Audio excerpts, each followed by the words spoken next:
Welcome to Madame Raven's. This way to the library. She's been expecting you.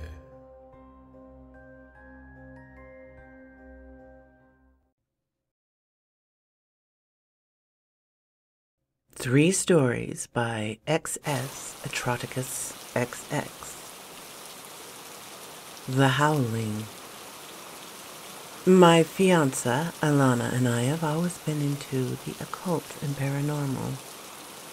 We're the kind of people who used to fantasize about getting to see a cryptid or exploring a famous haunted location just for the thrill. I have to be careful about being around too much of the dark energy that some haunted locations have, though, since I'm an empath. For anyone not familiar with the term, an empath is defined as a person with the paranormal ability to apprehend the mental or emotional state of another individual.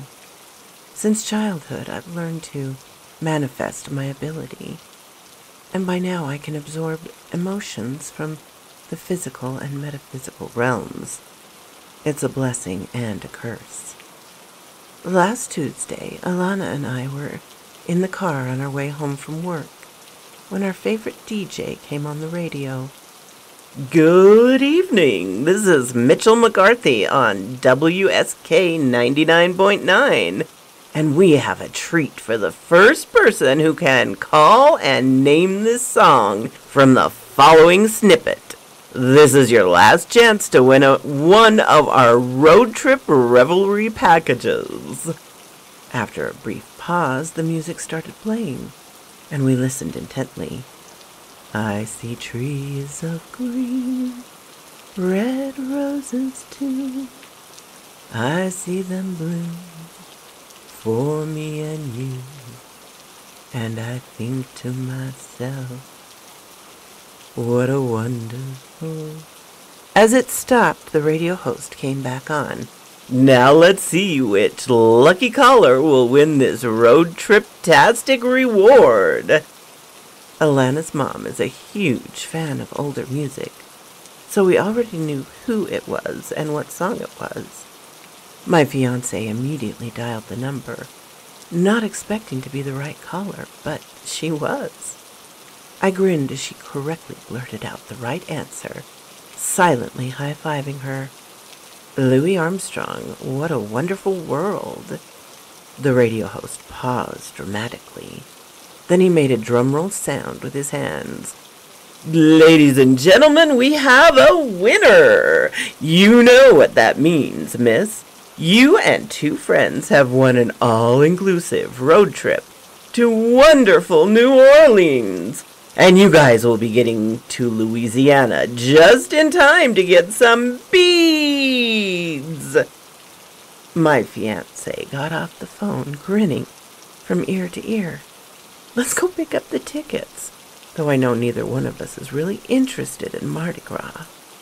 I nodded, thinking about who else we should have tag along with us. Oh, we should bring Co.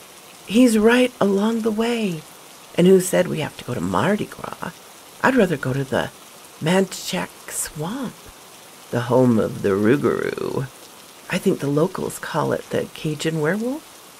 After getting the hotel tickets and the food and gas vouchers, we packed our bags. I made sure to bring a bunch of extra socks, since I've always hated having wet socks on. Then we called up the office and put in our time off. 2 weeks later, we set off on a road trip from the northeast Pennsylvania to the bayou country of Louisiana, and I couldn't remember being more excited for a vacation. The whole ride south, Alana and I discussed our plans for the trip. Neither of us had ever been to Louisiana, or thought we ever would, so we had never looked up what things were in the area to do. Upon searching Google rigorously, we finally made a plan for our week in Louisiana. And it couldn't have been more perfect, unless we went in October rather than March. Monday, we would just relax in the hotel, but we weren't staying in any hotel. The one the radio prize included was a stay at the Dauphine Orleans Hotel, which was located in the French Quarter. This hotel is rumored to be one of the most haunted hotels in Louisiana, and it complemented on the theme of our trip perfectly. Tuesday, we would explore the French Quarter and see if we could spot the infamous vampire twins of Louisiana. On Wednesday, we would explore the outskirts of the city and try to find old houses that had been abandoned, as well as visiting some of the famous voodoo shops. Thursday, we would explore the supposedly haunted St. Vincent's Asylum, which was also located in the French Quarter. And then, for the weekend, we would go to Manchac Swamp and camp. We would search for the Rougarou and for the voodoo princess Julie White's cabin that was said to be hidden deep in the Manchac Swamp. As the hours passed, Alana and I would switch off driving through each state, stopping for leg breaks. Finally, 14 hours into the trip, we reached our pit stop for the night. We parked in my best friend, Keandre, who we call Co's, driveway in Birmingham, Alabama, and it felt great to get out of the car. It was actually our first time meeting him in person, so it was an emotional moment for all of us. He was overjoyed to see his big bro and big sis, and since he was a fairly large man, he squeezed us into his billow-like frame with gusto. After telling him about our plans for the weekend, he was eager to pack some camping gear and to read up about local lore. His tone was zealous, and he quickly gathered what he needed. "I want to see the giant wolf man of Manchac Swamp." That was the last thing he said before we all went to sleep. And after 14 hours of straight driving, my fiancé and I were so exhausted that even the hardwood floor of Co's bedroom felt like a memory foam mattress. The next morning, we got up around 8:30 and set off for the last 4 hours of the drive. We were so excited to finally be in the voodoo capital of the U.S. And right around mid-afternoon, we reached New Orleans.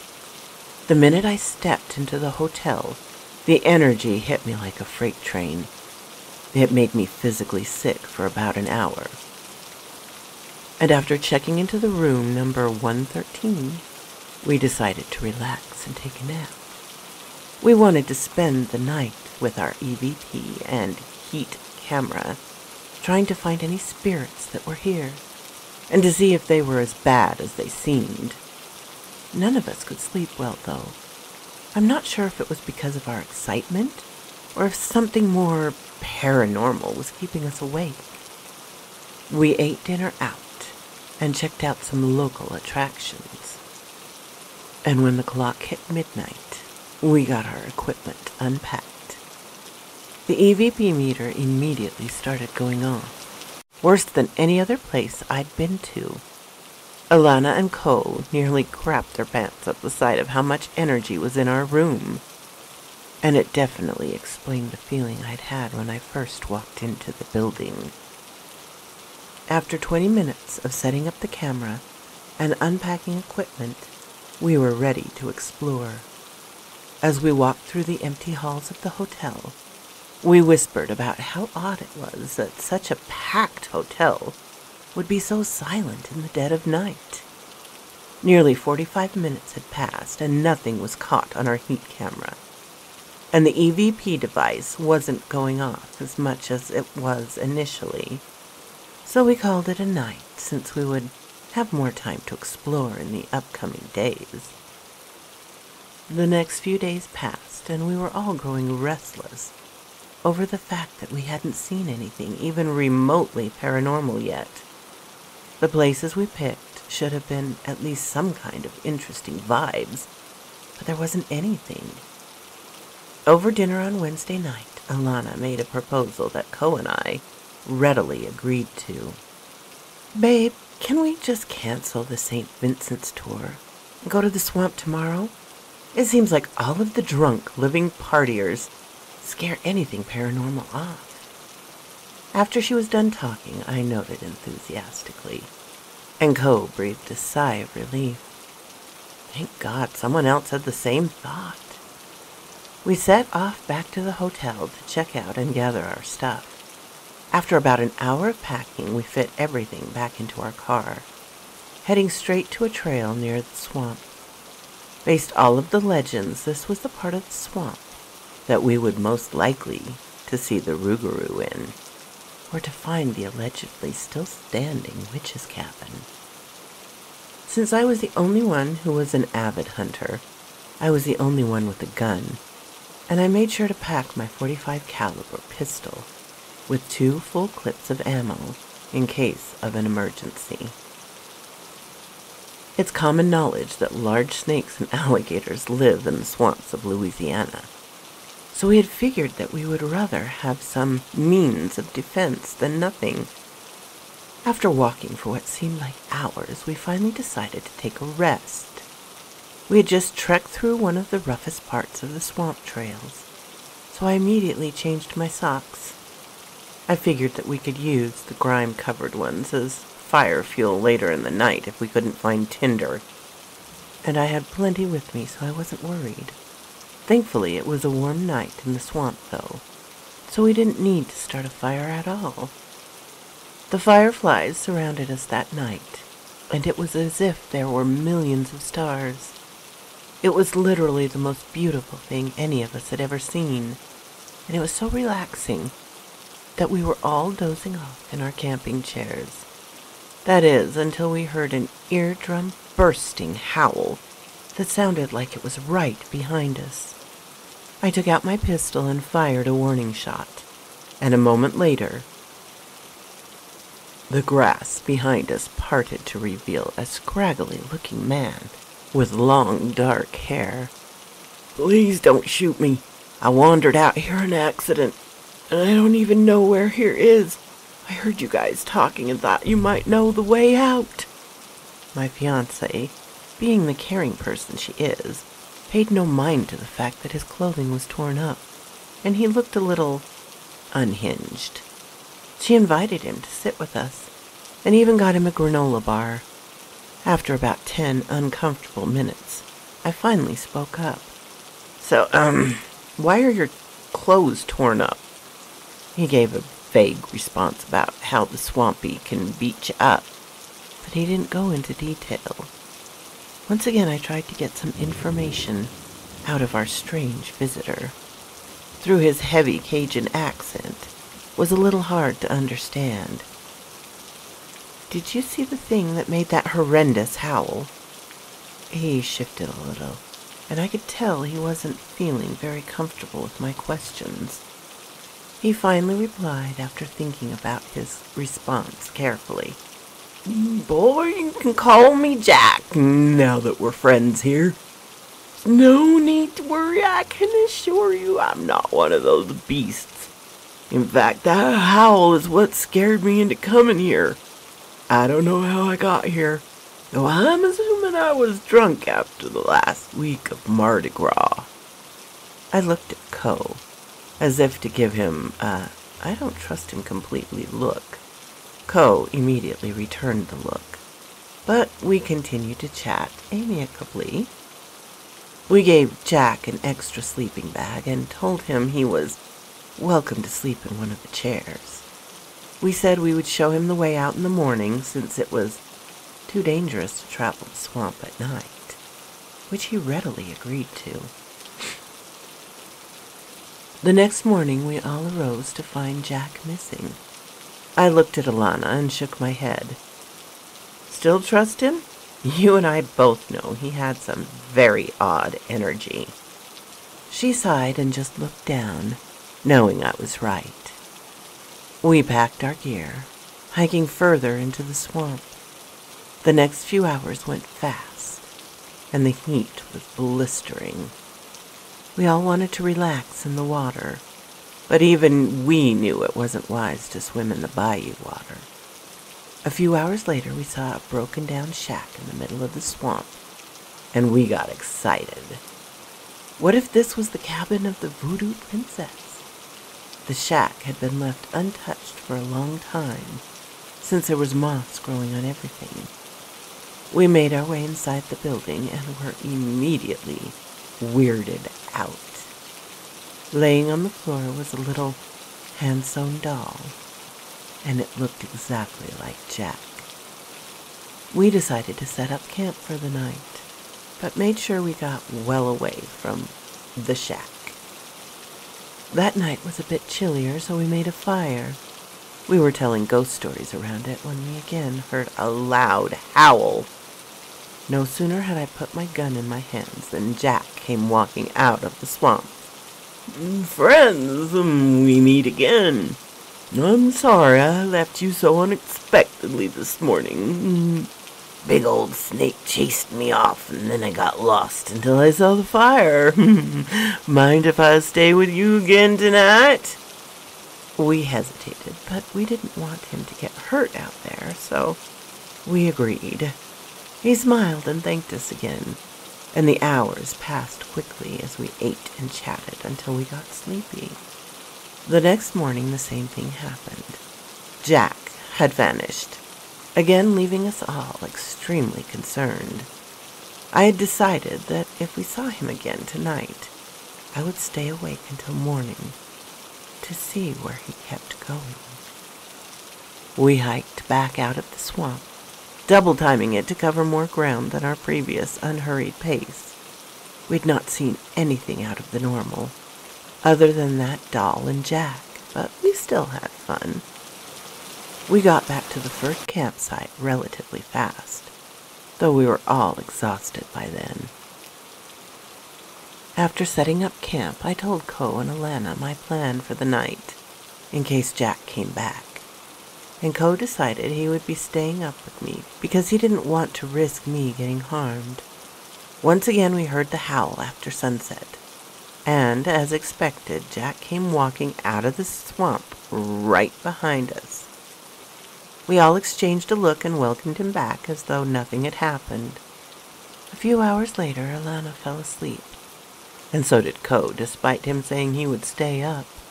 He finally passed out, and I pretended to while still keeping an eye on Jack.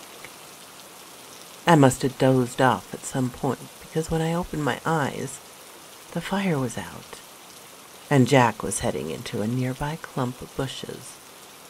I got up and followed him, trying to see where he went in the dim moonlight. "Jack, where are you going?" His response was not what I expected. Instead of hearing him shout back, I heard the howl again. But this time it was behind me. As I turned around slowly, I saw it. The Rougarou. It was large, almost humanoid white wolf with the most blood-red eyes I had ever seen. I'm ashamed to admit it, but I was terrified and blacked out. Upon waking, I jumped up and looked around, terrified because I was still somewhere in the swamp with that thing. Dawn was just showing, and I stumbled back to camp. I could hear Alana and Ko shouting to me from the distance, and I hurried back to them. They looked worried sick, and we were relieved to get back together. We figured I must have had a night terror, which I was known for, and I must have sleepwalked out of camp. We made our way out of the swamp and back to our car, and after packing up quickly, we headed out of Louisiana and back towards Ko's house. On our way home, however, I felt different. I was more hungry than normal, and as I looked into the mirror, my normal hazel eyes did something I'd never seen before. They flashed blood red, just like that monster I'd seen last night.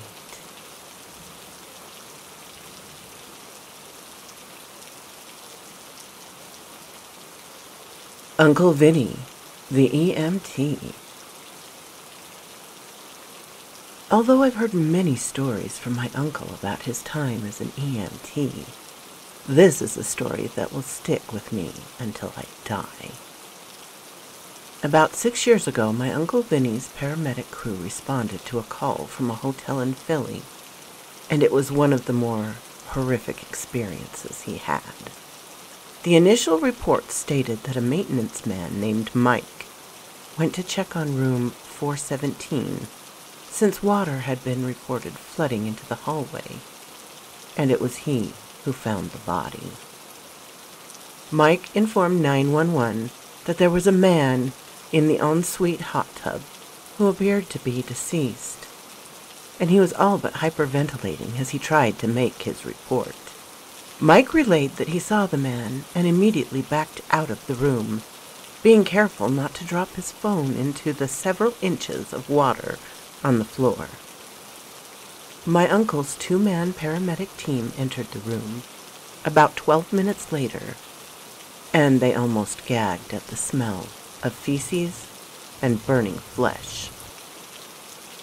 Vinny, who had a stomach of steel, had to press his hand to his mouth to keep from vomiting. The room was filled with steam, and the humidity was instantly making the men sweat profusely. The grip on their equipment was slipping, and they knew they needed to extract the victim quickly. The naked man was floating in the hot tub, a manacled grin plastered across his face.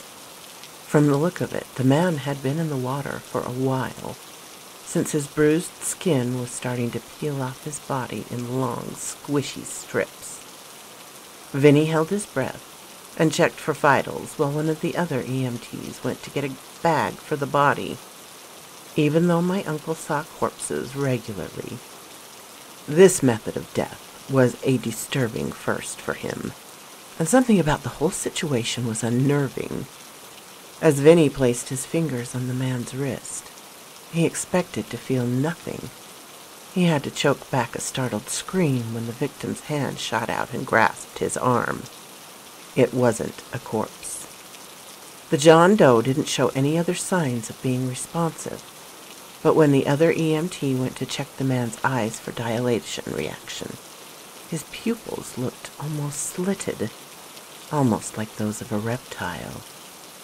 Vinny was weirded out, but dismissed it as a side effect of getting boiled alive, like a hard-boiled egg. As the man removed the victim from the hot tub, the man began to thrash, strips of flesh splattering on the EMTs. They tried to pin the man down, to keep him from hurting himself, but he was shockingly strong. As the last bits of flesh dropped to the floor, Vinny saw that it wasn't more skin underneath. It was scales. His partner must have noticed it too, because both men began screaming almost in unison. The thing began to growl, and my uncle's normal desire to figure out problems turned into sheer fight or flight response, with flight winning out. He ran from the hotel room, his teammate on his heels. They slammed the door behind them, and a moment later they heard one of the windows shatter.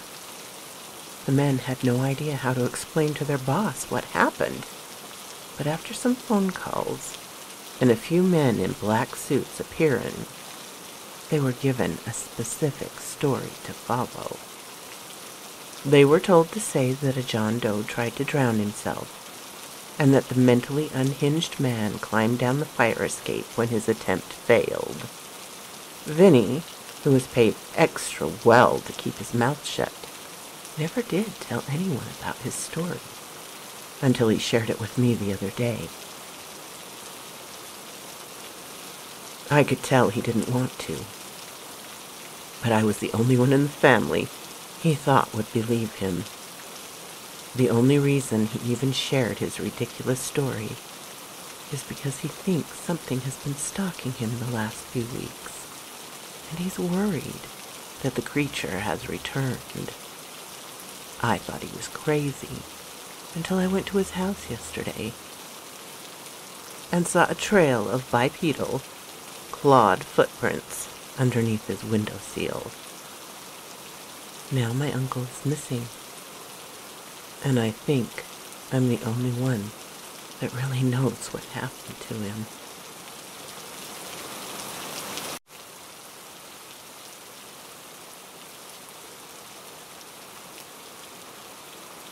My coworker may be a vampire.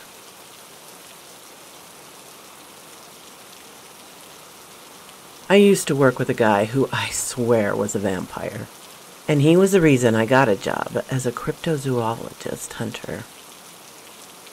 Now, before you give me the whole vampires aren't real, how stupid could you be reaction, just let me explain why I believe this. When this happened, I was a paramedic, and I was working midnight to 8:30 a.m. for about 3 years. I came into work one night to see a stranger standing in the meeting hall, and the first thing I noticed was that his skin was as pale as freshly fallen snow, and it had a bluish glow to it. Of course, it wasn't the sparkle that everyone associates with twilight, but it was still odd.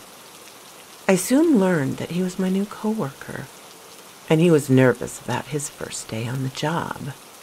The second thing I noticed about him was that he didn't have a shadow. We had extremely bright fluorescent lights in the corridor, and every other employee in the hospital that passed under them cast a shadow. I shrugged it off as we gathered in the briefing room. I needed to be focused, and the weird new guy couldn't be my priority. Travis, our head paramedic, greeted us before barking out his usual orders. "Good morning, men. I hope you all got your beauty sleep in, though I can see some of you clearly didn't, because tonight is going to be a busy night. There've already been 5 accident reports." I was surprised at the amount of reports that had already come through, since we normally didn't have any during the half hour between midnight and 12:30. We finished debriefing and then got our gear together and headed out into our usual teams. I took a quick mental note of who would be on my team tonight, and I was surprised to see the new guy sitting in the passenger seat of my ambulance. I walked up to the window, a friendly smile on my face. I couldn't remember if Travis said he would be with me, but I wanted to make sure that he felt welcome. "Hey, good morning. I noticed you're new here. Do you know if you have the right team?" An eerie, too wide smile crawled across his face as he turned to me. I gasped. He had incredible, tangerine-colored eyes, and I took a step back in shock. His voice was like gravel, and it irritated something in the primal part of my subconscious. "I am with the correct team, Hunter, and my name is Callan." By the point I was nearly wetting myself. I had always been a little on the jumpy side, but this was too odd. How did he have that color of eyes? How did he know my name? These thoughts were rushing through my head. But then rational thought hit me. The guy probably saw my name tag or heard someone else call me by my name. That, however, still didn't explain the hue of orange his eyes radiated. I faked an awkward smile, then climbed into the ambulance as far from him as I could get. 10 minutes later, we arrived at the scene of our first accident. It was out in the middle of nowhere on Darkshade Road, which is my hometown of Winburn, Pennsylvania. In the past 3 years, I've seen some nasty accidents like decapitations, people being thrown from their cars and found dead 25 feet away, and unlucky family pets mangled from impact. But none of that compared to what I saw that night. In the driver's seat of the car sat a man, and we barely recognized him as one of the town's founding family members. Blood was splattered everywhere in the car, and the scene looked like a horror movie where a head got fried in a microwave. It took all I could muster to hold my breakfast in, and I can honestly say that that was one of the hardest things I'd ever done up to that point. Upon further inspection, it appeared like he'd had his throat ripped out, and it didn't seem to be from the impact, considering bite marks located near his jugular. The new guy looked even more freaked out than I did, but not in the same way. It almost appeared like he was trying to hold in the urge to eat a juicy, rare steak. As we began our cleanup, his hungry expression nagged at me, and I couldn't let it go. About an hour after we arrived, the police finally showed up, and Captain Robertson reportedly apologized for being late. She explained that she'd showed up to 5 other scenes, all of which were nearly identical to this one. I pulled her to the side, keeping my voice hushed as I questioned her. "Lana, this is a frickin' nightmare. What do you could have done something like this?" Without responding, she pulled me even further away from my team, her voice coming out as an exhausted whimper. "I don't want to jump the gun, but the last time something like this happened was 50 years ago, when the Gallo family came back to town. It took a moment for the name Gallo to register. Then I recalled where I'd heard it. I remember my father mentioning something like that. But what he told me was the same story all of our parents told us, to keep us from sneaking out after dark. Look, I don't know what's going on, Captain. We've got to get to the bottom of this before there's another massive panic. This town hasn't seen a lynching in 5 decades. And I don't want to derail that record tonight." She nodded, casting a tired glance back to the accident scene. "Well, let's just hope that it's a ragged cougar or wolf attack." After our conversation, we went back to cleaning up the scene, and I noticed the new guy looking at me as he stood a good distance away. Because of his strange behavior, I approached him to make sure he was okay. I made an effort to sound jocular as I approached him. Not everyone responded well with death jokes, but I hoped it might ease the tension a little. "What's the matter? Never seen a bloodbath before? I hear they do wonders for the skin." "It's not that." He had a strange tone to his voice, and it halted me in my tracks. "I think I know what may have happened here, and I fear I am correct. I need to take care of things at home, so please inform Travis that I am sorry I have to take the rest of the night off." "What do you mean?" As the team head, I highly suggest that if you have any idea what may be causing this, you tell me immediately. There were 4 other animal attacks exactly like this tonight, and I'm worried that this isn't the end. He paused, but then drooped his head sadly. I watched him inhale, and his next words were so quiet that I nearly missed them. "It was most likely my sister, Jezebel, who had a hand in this." Immediately after the response, Kellen walked back towards the ambulance, and he disappeared behind a few of the police officers. When I saw him the next night, I realized that I was angry with him for walking off the scene like that, and my words came out more chilled than I meant them to be. "What the hell was up with you last night?" He just shrugged, his face expressionless as he responded. "There are things in this world you would not understand. Let me take care of this, since I do not want to see any more humans in this town hurt." Humans? That one word brought up so many other questions. What did he mean by that? Was he not human? Were my ancestors right? And there really was such a thing as monsters? Were the stories my father and grandfather told real accounts, rather than the fictional stories I had believed them to be? Was I truly a descendant of monster hunters? There's no way. I must have spoken out loud because he turned his head to face me. In barely a second he had moved across the hall, and he was staring at me with a gloating smirk. "Oh, So you finally realized that the stories your family had passed down were real. You are a slow little slug. What? How do you know that? Your family has always been close to mine, Hunter. The LaCrosse family has provided us with necessary means to feed for hundreds of years, and we even occasionally marry one of you. Why do you think every male in your family has been a paramedic, dating back to the Revolutionary War? The fact that he knew my family was paramedics all the way back to the 1700s terrified me, because that wasn't even documented in any of the dank old history books rotting away in the public library. Was he a vampire? Was this why he looked so disturbed last night? Did Callan know my family better than I did?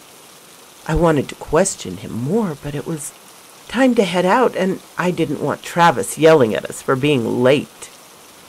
Just like the night before, we came across a gruesome scene, and we were removing the body from the car.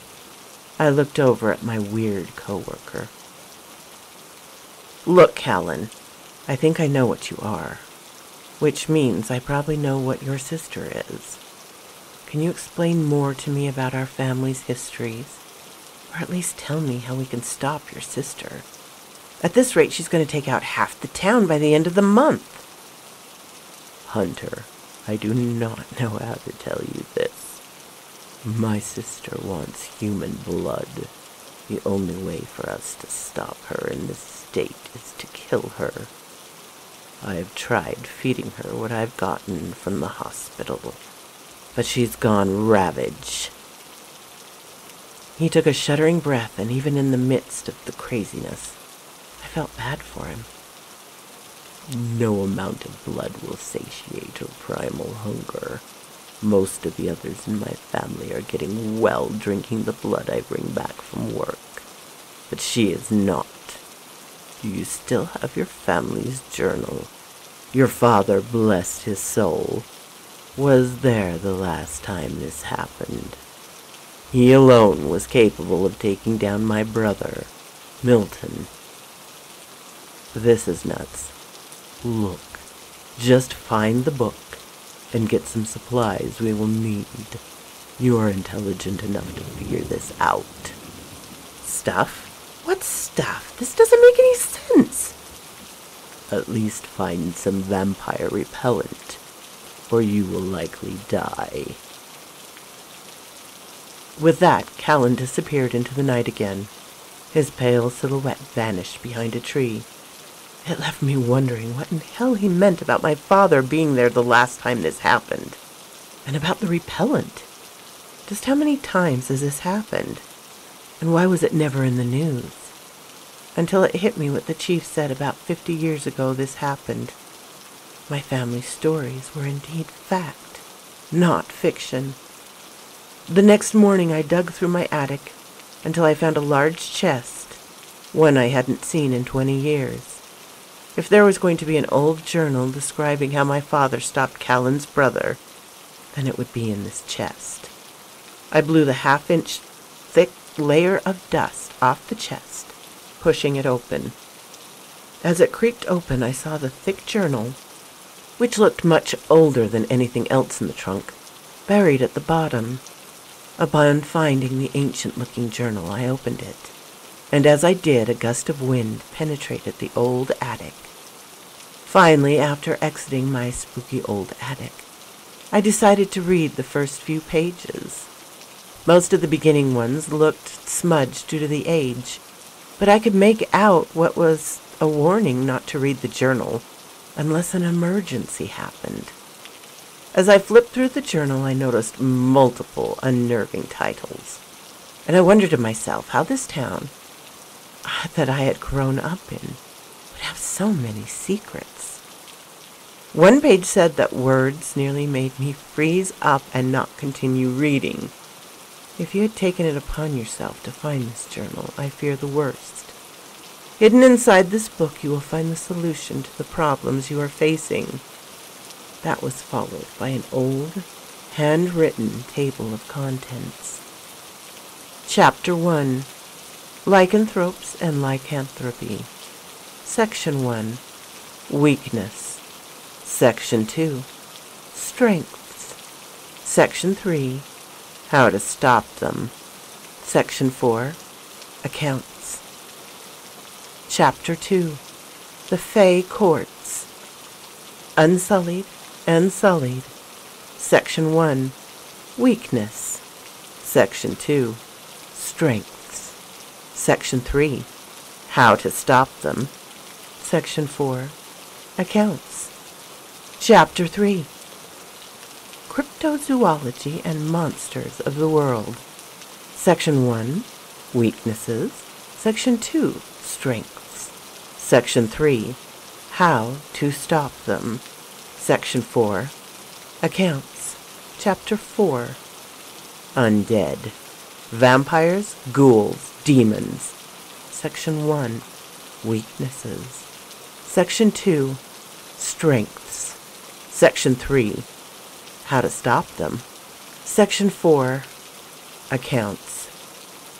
I immediately turned to the pages listed under the undead chapter. Vampires, thankfully, had been the first part of this section. Section 1 stated that their weaknesses did include sun and a stake to the heart, but it also mentioned that vampires were not weakened by garlic. It did, however, mention that a plant that weakened their power, called hawthorn tree flowers. I had no idea where I could get any hawthorn flowers, but I made a mental note that they could help us.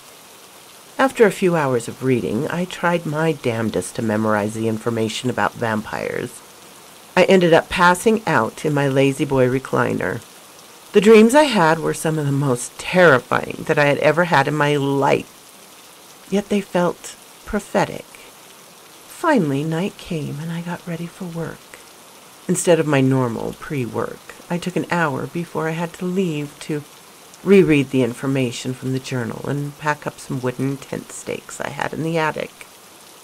Tonight felt much darker and colder than the past few nights, and the moon was hidden behind a thick blanket of clouds. Shadows bent around my headlights, and they almost seemed malicious.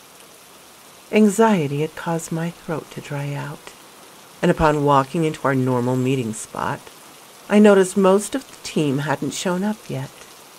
I was relieved to see that Callan was standing against the wall, close to his normal place, and I eagerly approached him. "Did you bring the stuff we need?" His tone was hushed, as if to hide the words from the rest of the team. "I have everything we will need to put an end to your psychotic sister, except something called hawthorn flowers that I couldn't find any of." I tossed him the bag that I had packed specifically for him, and we waited. I tossed him the bag that I had packed specifically for him, and we awaited the nightly briefing. Finally, about a half hour, the boss came running down the hall, looking terrified. "What's the matter, boss?" We'd never seen him like this, and I was concerned. There was a monster. It was waiting for me in the parking lot. I got out of my car and saw a beautiful woman sitting on the hospital steps crying. And as I approached her, she lunged towards me. Before anyone could gather their thoughts or even say anything, Callan stepped forward. "What did she look like, boss?" Malevolent black hair, sapphire blue eyes. That was all Callan had stayed to hear. He was running down the hall towards the front door. I was confused, but I figured it was his sister outside. I barked a few instructions and hastily followed him. "Everyone get inside the office and barricade the door. Do not let anything in." I caught up with him at the front door, where he stood looking more afraid than I imagined he could. "Hey, man, are you sure you can do this? If not, I can take care of your sister." "Yes, I have to protect this town from her. Or rather, We have to protect this town from her, like our ancestors have done for over 3 centuries. The next few minutes seemed like a millennia, as we checked the gear I had put together and flushed out a plan. I would distract the bloodthirsty monster, and while she was occupied with me, Callan would approach her from behind and thrust the stake through her heart. We pushed the doors open as the frigid night air gave my skin a deathly cold chill. If the plan failed, I would be a big old dinner for one of the most dangerous monsters in the world. But I reassured myself that it was worth it. I clutched my weapon tightly as I walked through the double doors. I looked to my right, followed immediately to my left, and took a deep breath. With every step, my heart thumped faster, like a soldier marching to a bloodthirsty war drum. As I rounded the corner towards the side door, I caught a glimpse of something supernaturally fast pass by me. At that moment, it hit me that if Callan wasn't faster than her, I would be screwed. As I walked forward, trying my hardest to reassure myself that everything would be all right, I remembered one of my dreams. This was the exact scenario. As if everything else went the same way, I would find one of my coworkers' lifeless bodies laying on the ground next to a dumpster.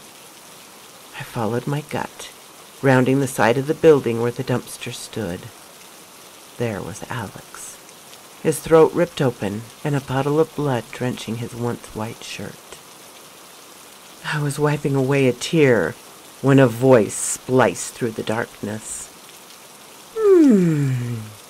You look almost as tasty as the cowardly man I chased into this building.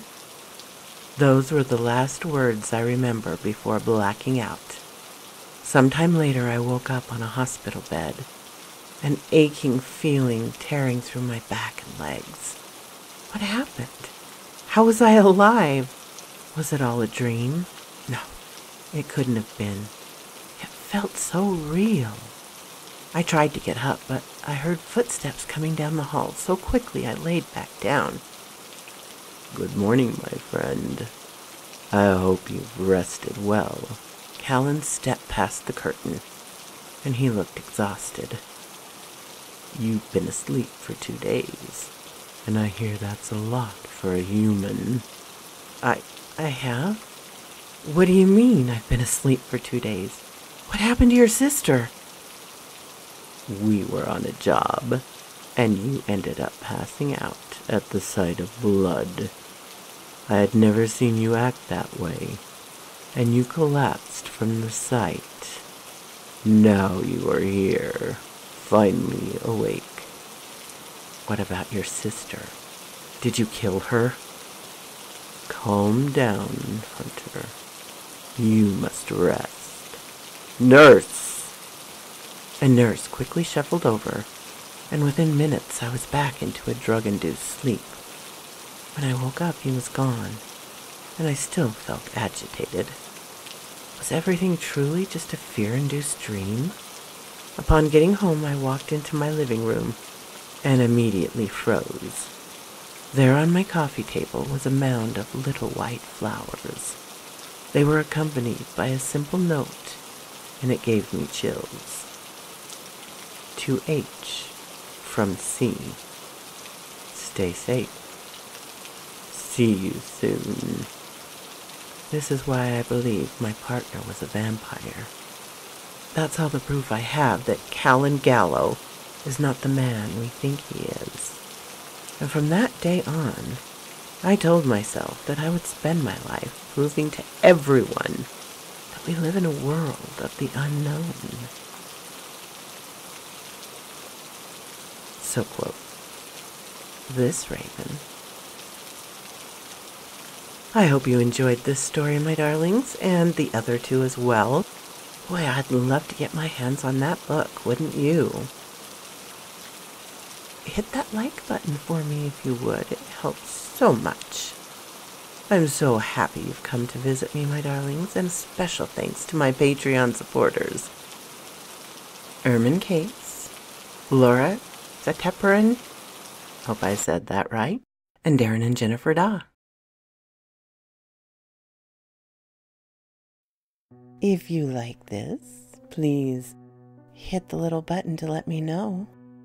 If you didn't, hit the little button to let me know. Leave a comment. I'm always glad to talk with you, my darlings. I'm open to suggestions and criticisms, critiques. If you have not subscribed, please do so and ring the little bell so you know when to come up and see me. And I will talk to you next time, my darlings. Farewell.